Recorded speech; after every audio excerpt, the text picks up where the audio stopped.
মাগুরার শিশুটির অবস্থার অবনতি। তনু মুনিয়ার হত্যা মামলায় বিচার শুরুর দাবি ধর্ষণ বিরোধী মঞ্চের। আইনের সংশোধনীর খসড়া প্রস্তুত, জানালেন আইন উপদেষ্টা।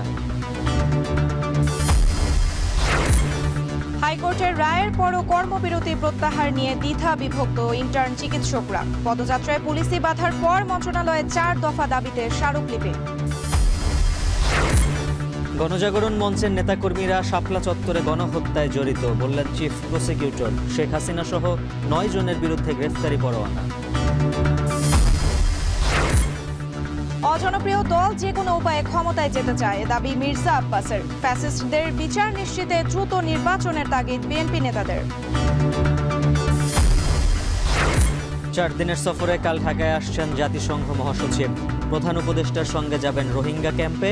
প্রত্যাবাসনে অগ্রগতির আশা।